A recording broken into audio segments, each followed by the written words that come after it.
Hello everyone, I'm Rashi Goyal and I'm pursuing BLLB from University of Petroleum and Energy Studies, Dehradun.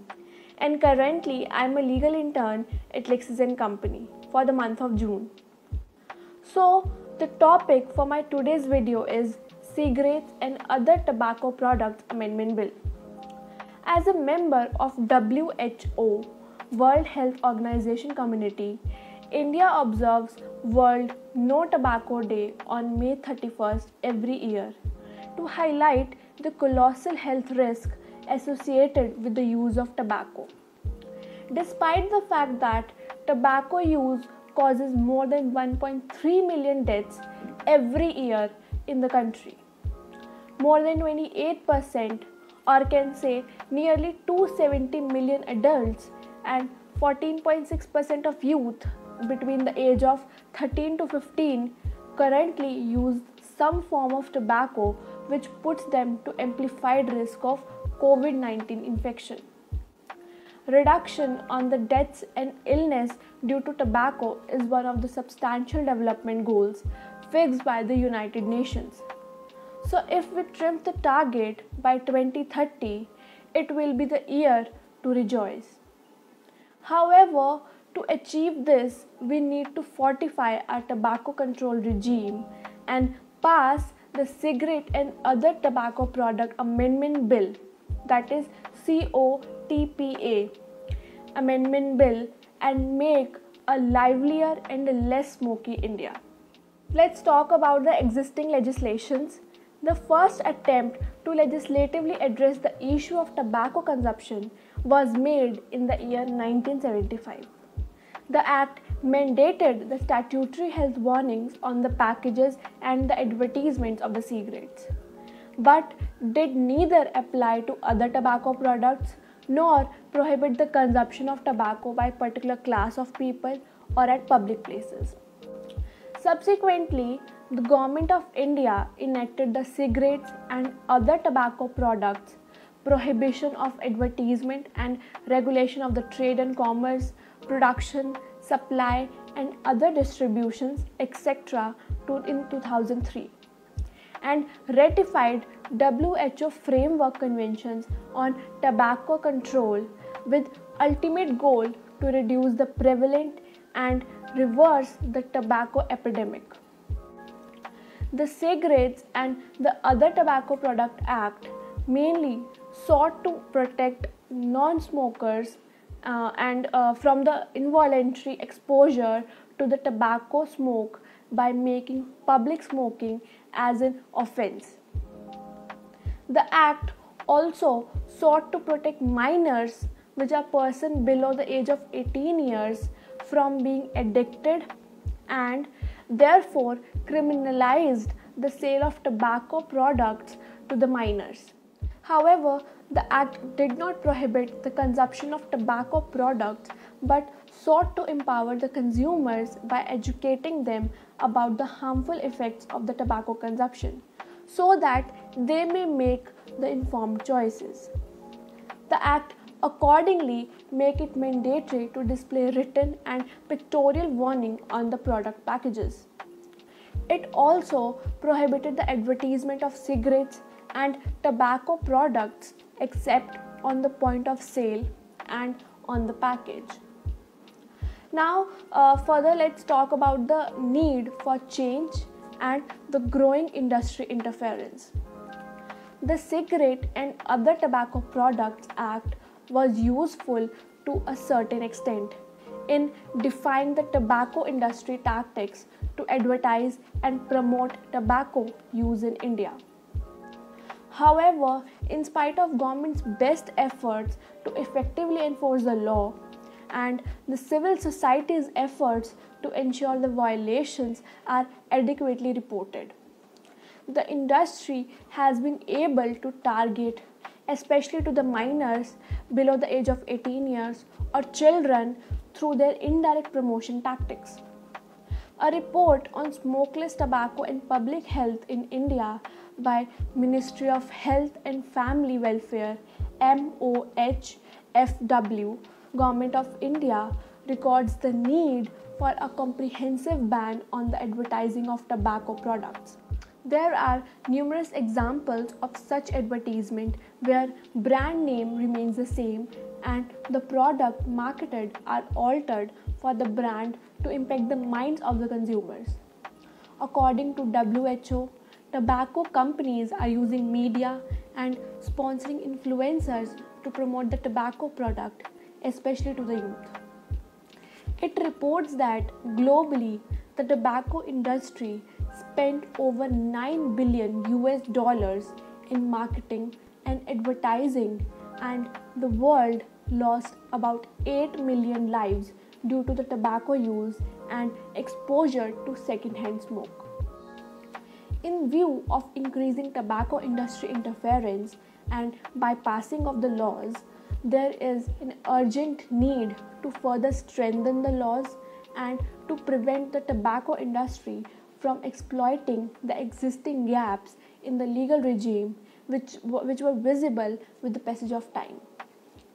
Considering this call, the Ministry of Health and Family Welfare drafted the Cigarettes and Other Tobacco Products Prohibition of Advertisement and Regulation of Trade and Commerce, Production, Supply and Distribution Amendment Bill, and now had put it into the public domain.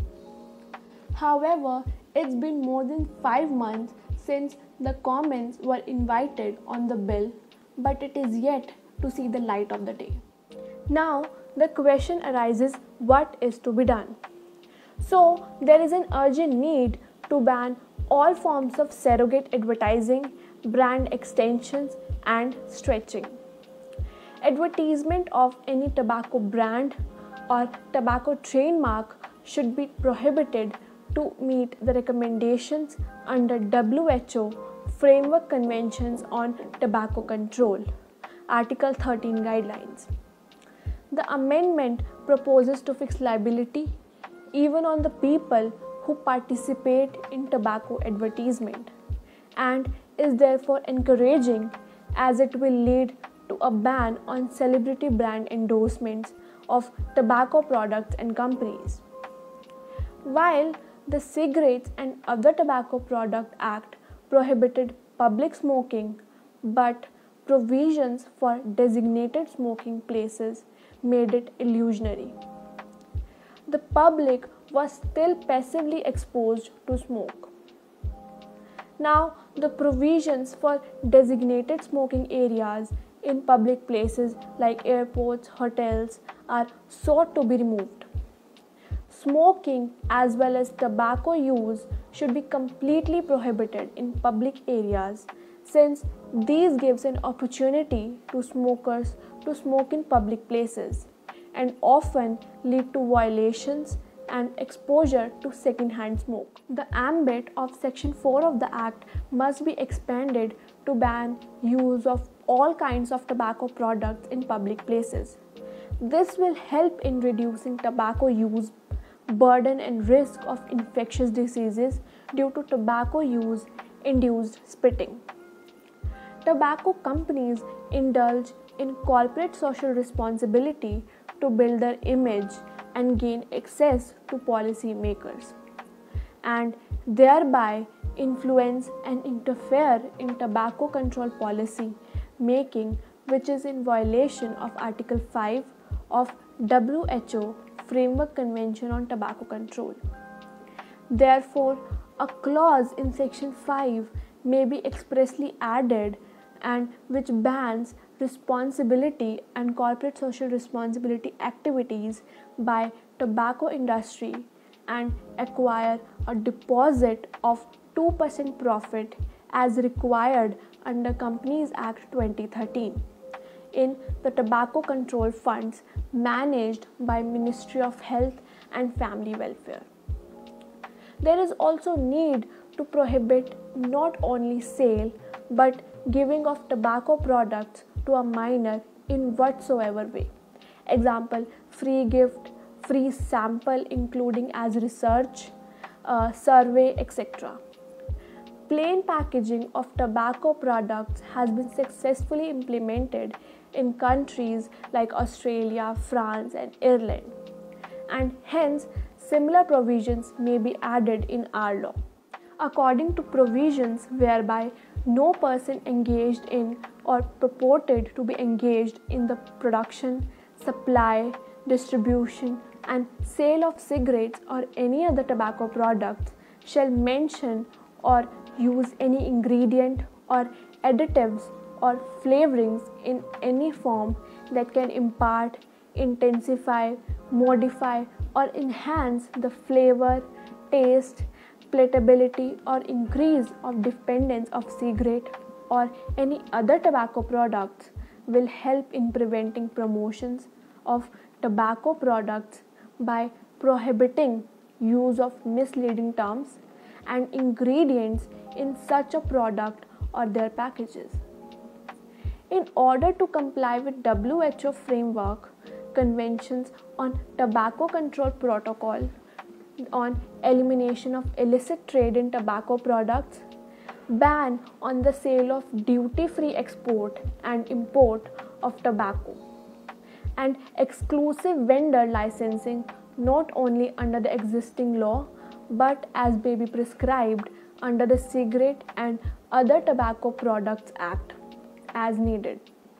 In line with WHO Framework Convention on Tobacco Control, Article 5, and guidelines for its implementations, a provision should be added to restrict tobacco industry interference in the development and implementation of any tobacco control effort and initiative in the country.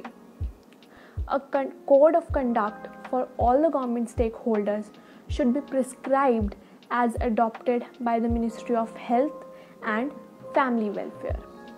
We need to joint efforts by various stakeholders, including collaboration between the ministries that control various aspects of tobacco industry. The successful enforcement of Cigarettes and Other Tobacco Product Act, NTCP, National Tobacco Control Program, and FCTC, Framework Convention on Tobacco Control, and would also require the active engagement of civil society as an important stakeholder, in particular, to increase the people's awareness, solicit their support for law, and involve them in monitoring the enforcement and reporting violations. The draft Cigarette and Other Tobacco Product Act Amendment Bill is a welcome step, and if passed, will reinforce our pledge to fight against the pandemic of tobacco and COVID-19. Thank you everyone for watching my video. I hope you like it, and if you did, please give it a thumbs up and share it with your friends and family. And don't forget to let me know your feedback in the comment section. Stay home, stay safe, stay healthy.